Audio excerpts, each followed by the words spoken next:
Plami, and in this episode of Plami's Thoughts On, I'm gonna be sharing my thoughts on the 14th episode of the 6th season of one of my favorite TV shows ever, Fear the Walking Dead. It's been a few weeks actually since I watched the episode, so I don't remember a lot of it at this point, but if I remember correctly, it was called Mother, right? And it was the episode that focused on Teddy, although, weirdly enough, according to the title screen, it was an Alicia episode. And yeah, it majorly focused on Alicia as well, but it's weird that, and I've seen episode 15 already, so I gotta say, it's weird that we haven't had, and probably will not have, a title screen with Teddy. I doubt the finale is gonna be focusing on Teddy. Maybe, but I very much doubt it. But honestly, for an Alicia episode, this was so much better than the last one. In a way, it was kinda similar to that episode, which is so baffling to me in a certain way, because if you haven't watched my review of the 7th episode of this season, which was the other Alicia focused episode, I hated it. Not because it was bad, honestly, because it was pretty good. And talking about goodness, I do feel like the second half of this season has not been as strong, but I'm gonna talk about that later, and maybe in the next video, in which I'm gonna be talking about episode 15. But it's not that I hated that episode because it was bad, because it really wasn't. I just was bored by it for the most part, because it focused on a character that I don't give a shit about, and whose actor didn't really have any charisma or anything interesting. He didn't look interesting. It's just the concept of what he was doing was kind of interesting, and it didn't really go into anything, so I don't understand why they included it. Is foreshadowing, like, if he was some of Teddy's people, I think that could have been an interesting way to tie it in or foreshadow Teddy, but I don't know, it's just weird, because it's kind of the same episode right now. You have an episode with Alicia and Dakota and some weird guy who is a fucking psychopath. It's the fucking same, pretty much. In that regard, there's details in it that are different, but in setup, it's kind of the same, which when I first watched the episode, kind of annoyed me a little bit, but as I ended up watching it and saw how good it was, I loved it. And obviously there's gonna be spoiler alert, spoilers going into this, so if you haven't watched the episode, why the hell are you here? Go watch the episode, then come here. But yeah, and also because not all of you maybe are watching all my videos, if you're curious about the background, yes, it's different again because I've moved again, although it shouldn't really be a weird background for you, because I did record like 3 or 4 reviews of Fear the Walking Dead here late last year, so you should know this background. I think it was the John episode that I recorded here, and I don't remember whether I did the Alicia episode actually. Maybe, but for the Alicia episode I had already moved to the other place. But yeah, so where do we start really? Again, like, this season has a lot of real cool cinematography, and there's real thought put into how things are presented to us. So I really liked the opening of this episode with how Teddy was trying to brainwash Alicia with his words and repeating the same thing over and over again. I feel like that's a more interesting way of kind of torturing someone than the easy street thing that we had in the main show in season 7 that Dwight did to Daryl.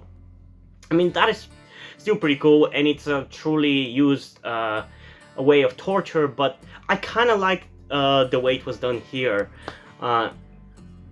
You could say that this was more of a Gimpo speak approach to it, but honestly, with a character like Teddy, I feel like it fit. And the thing that he was saying kind of played into that whole scene there, so I really like that. Although I didn't really expect what Teddy did to freaking Riley, that kind of came out of nowhere, but it was really funny, so I really liked it. How he grabbed him by his balls, that was hilarious. And out of nowhere, and definitely makes Teddy be such a interesting and fun villain. He's genuinely probably the best villain we've had in this show. I mean, depending on who you consider villains and who you consider kind of antagonists, especially with OG Fear, it's hard to tell who would be the villains. Is Jeremiah a villain? Is Taka a villain? Is Troy a villain? To a certain extent, yes, all three of them are villains, but Taka, Troy, and Jeremiah, I feel like are a little bit more towards, all of them are more towards the gray area rather than outright villains. Out of OG Fear, the only people who are villains are Proctor John, who else? You can argue Strand a little bit. I mean, a lot, to be honest. The guys who took the boat, I don't remember the names that they had. Like, they were such lackluster villains. And maybe the army. Those are the only villains you could say. And out of those villains, I'd probably say that Proctor John is the best. I mean, for me, he's always been a little bit overrated, so yeah, I don't know.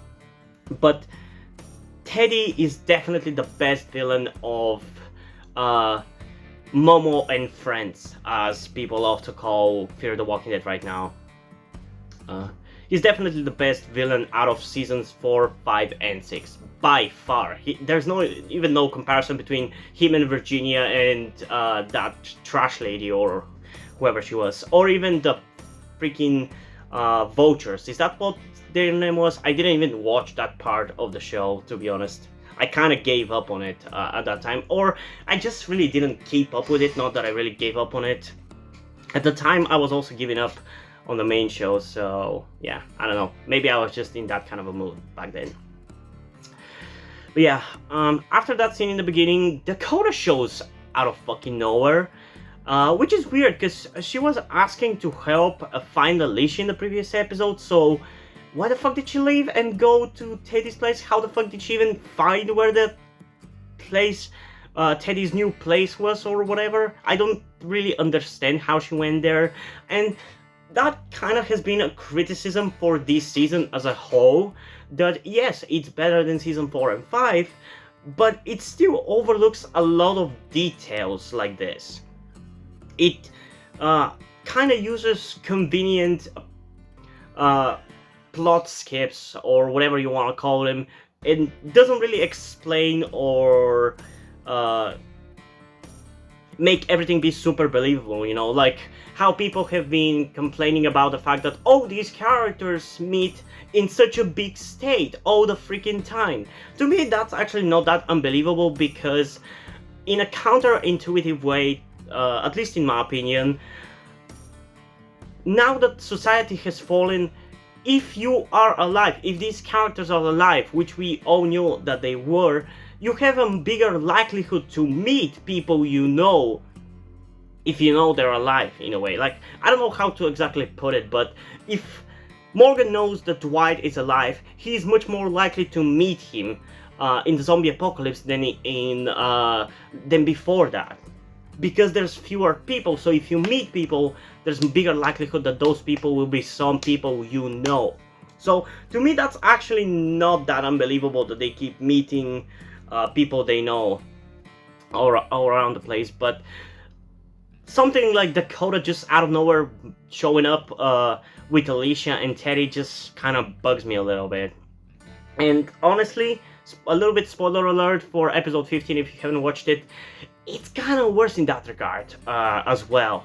And I'm gonna talk more about it in that video, but yeah. So yeah, then obviously Teddy and Dakota kind of start to like each other and be friendly to each other, so he decides to take her with him and Alicia as well. And I really love Alicia's no give fucks attitude. That is so cool.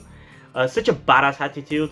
It's honestly, she's currently better version of Madison, because as fans love to praise Madison and say how great she was, for me, she was never really my favorite character or super interesting until kind of midway through season 3 maybe, but even then she never was as interesting to me with what her character was ever.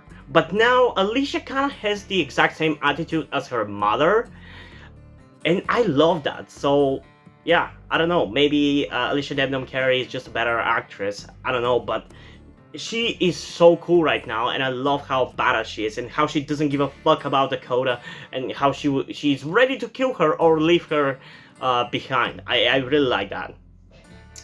So yeah, after that, Teddy, Dakota, and Alicia go on a little bit of an adventure to go and get the body of Teddy's mom. And this is the main reason why I've been excited to talk about this episode.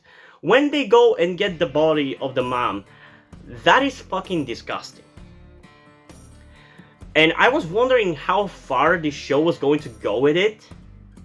And they did went pretty far, but to me that scene with Teddy being fucking affectionate to that corpse hit even harder because, and I think maybe some of you have watched that video on YouTube, maybe some haven't, but Jacksepticeye did a reaction video a while ago at this point, in which he showed a video that he had seen on the internet of a guy keeping his mom's corpse in his backyard and kissing it. And watching that in the episode reminded me of that, so that hit me even harder. And it's such a disgusting freaking scene, and I hate it so much, but this is the kind of stuff the Walking Dead universe should show us. It's disgusting, but I love it, and it's what the Walking Dead should be. It should impact me in these gross ways. We should have more gore and more weird stuff like this. This is what it should be. So yeah, I really like that addition, and it definitely made Teddy be an even weirder character, and I really like him. So they are then driving down the road, and the body ends up falling out of a truck. And again, Teddy ends up kissing it when he goes to get it. And guess who shows up? I mean, there's no reason to guess because you've probably seen the episode, but Cole shows up. And honestly, I have no fucking idea who he is because I didn't watch the show at the time. I have seen like a scene or like a picture of him from season 4 because I have seen a snippets of season 4, so I've seen his interactions with Strand from back then. But he seems very different now, a little bit more badass. And yeah, what they do with him and the other characters from season 4 is basically the Morales treatment that the main show did in season 8.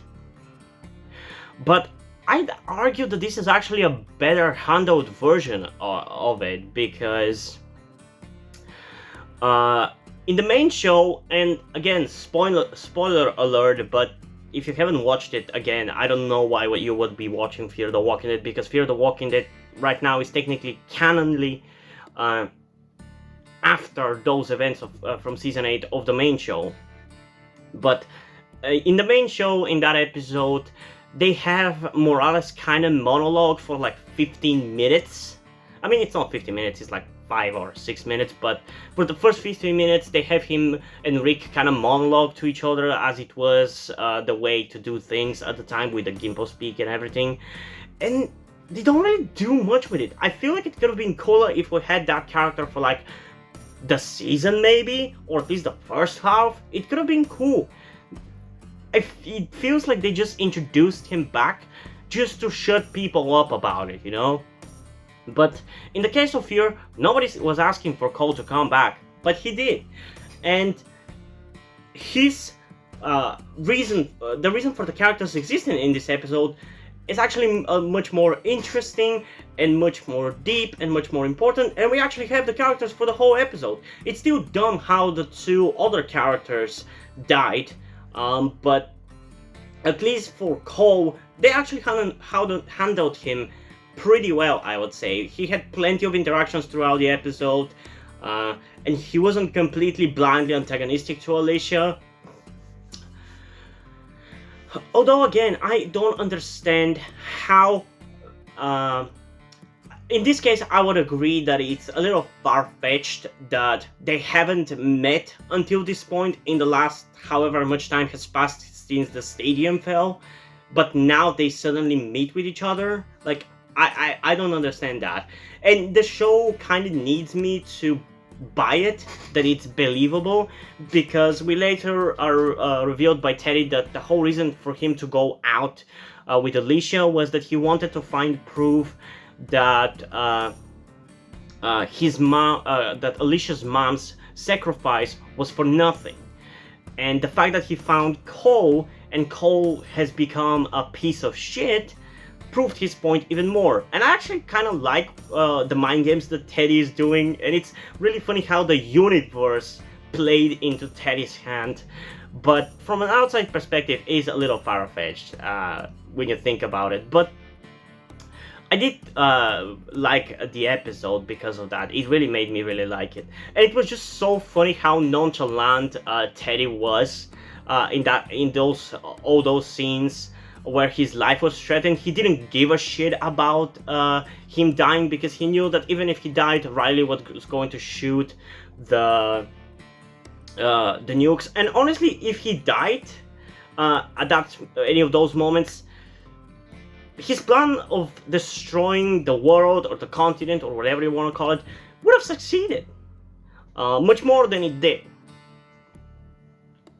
But yeah, it was great, and I really love the scene in which it's revealed that the corpse that they got from that graveyard wasn't actually his mom, but just a random corpse. I don't quite understand why he had the need to go get a corpse, if his point was to just go and find people that had connection to Alicia.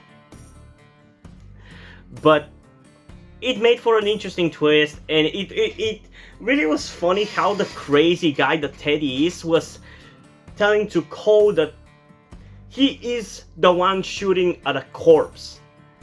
It's really funny to be called out by the crazy guy. I really like that detail. The one thing that confuses me a little bit is why did Alicia all of a sudden decide to protect Teddy when Cole was ready to shoot him? Like, yeah, I get it, she wants to find out what his plan is or whatever, but there's a million other ways I feel like that you can use to find that out without saving him.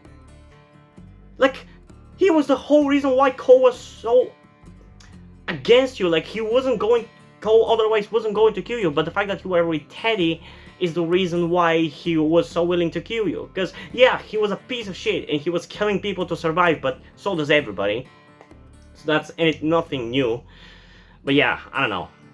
Although I really like how Alicia ended up killing him, how she had a gun through a walker's gut, and she was pointing it at the guy. That is true OG Fear kind of thing. I could have easily seen that be done in OG Fear. That was really badass of her. What else? The shithead Dakota got brainwashed off the fucking course, and it prevented Alicia from killing Teddy. Although I really like the interaction that around that time that Alicia and Teddy had, where Alicia told him that, asked him if his mom thought that he was crazy as well, and I just love his expression, like, John Glover, I think that's the name of the actor. Give me a second to check just to make sure. Yeah, it's definitely John Glover. He's an amazing actor, honestly. I think the character is also written very well, but the actor is 100% the reason why. I mean, not 100%, but the actor really elevates the character even further than the writing does that. So I really, really like him. I really, really like him as a villain. He's definitely one of my favorite villains of the Walking Dead universe as a whole, to be honest. He's up there, in my opinion, with the Governor and Negan. In a way, maybe even worse than them, because he wants to destroy the whole fucking world. Although, in a sick way, in his eyes, it's for a good cause. So that was interesting. So yeah, at the end of the episode, Alicia finds out what Teddy's plan is, and for me, for some reason, maybe I was just talking over it or not paying attention enough, but I kind of missed the scene in which Teddy told Alicia about the submarines. I was like, wait, how the fuck did you find out about it? But no, he did tell her about it, and she did call Strand. And I gotta say, at the end of the episode, when Teddy was taking Alicia to the bunker, that was a weirdly emotional scene. Like, I don't know, was it the music, the atmosphere? I don't know what it was. I think it was the music, but I kind of felt sad in that scene. It felt emotional when he put her inside the bunker so she will survive the nukes and rebuild the world. And I don't know, it was just weirdly sad, and I really like that it was weirdly sad. I don't know, it was really impactful in a way. I liked it. I really liked it a lot. So yeah, I wish that for this episode, and I was hoping that for this episode they were gonna bring some pre-season 4 character, but I guess that was a foolish expectation because, I mean, most of the actors from pre-season 3 are either dead or probably don't want to be involved with the show, as the actor for Taka does not. But I don't think the actors for Tobias from season 1 or Alicia's friend from season 3's finale episodes wouldn't have been willing to come back, and I think that could have been cool, but I guess that wouldn't have worked with what the story of the episode was, so it's fine. And again, as I said, Cole was actually pretty cool in this episode, and I wouldn't have minded to have him for a longer time, but hey, he served his purpose in the story, and his return after a long time was handled better than Morales, so hey, you can't complain too much. So yeah, overall, this was a really enjoyable and good reading episode, and I really liked it. So I'm going to give it an 8.6 out of 10. It might not necessarily fit properly in terms of the ratings with the other episodes, because maybe it's worse or better than the other ones, but that's how I feel about it right now. So far, if I have to rate the episodes of the second half, okay, let me think. So we had episode 8, which was John's death. We had episode 9, which was the mid-season premiere in which Virginia died. That was a little bit of a mess of an episode, but it was fine. Episode 10 was the Daniel episode. Episode 11 was... what was episode 11? Oh, episode 11 was The Holding. Then episode 12 in Dreams, JD, Mother. I think Mother is honestly probably up there with The Door as my favorite episode of the second half. And yes, the second half of the season has definitely been a little more uneven, but I honestly kind of like it for that, because as good as the first half of the season was, after like this 4th, 5th episode, it kind of started to get old in a way, because I feel like the quality was a little bit too consistent, because every single episode I would enjoy the exact same things that I did in the previous episode, aka the references and the self-awareness and everything. And after a while that kind of started to get old, so the fact that the second half is a little bit more uneven kind of makes for the better episodes to be feeling as if they are that much better. Although at the same time that makes the worst episodes feel that much worse. But honestly, if the show takes itself seriously enough and it at least tries, I'm very open to worse qualities because of that. Like, I'm a very forgiving person in terms of quality. I'm not the kind of person who craves the best of the best kind of quality. Yes, I would have liked it if it was the best of the best, but it doesn't have to be for me to enjoy it. There's plenty of movies, TV shows, and the like, and games as well, that I have enjoyed for what they are, and maybe even for just for their concept and ideas, and some of their executions, but not necessarily as a whole. Despite the fact that they're really not that great overall. So the fact that it's not the best that it could have been doesn't really bother me. But yeah, I really enjoyed it. But I definitely have quite a few thoughts to say about the next episode, which was USS Pennsylvania. So yeah, I think you're gonna want to see that one. But that's gonna happen in the next episode, so hope you guys enjoyed this video, and if you did, leave a like, subscribe. Also, check out the description to my Twitter if you don't follow me there, and to my Wattpad where I post my stories, because in addition to doing all these videos on my channel, I'm also a writer. And if you don't enjoy my stories, or you simply enjoy my videos, you can head over to Patreon where you can pledge support and help get the channel going, help support me so I can keep writing the stories you enjoy.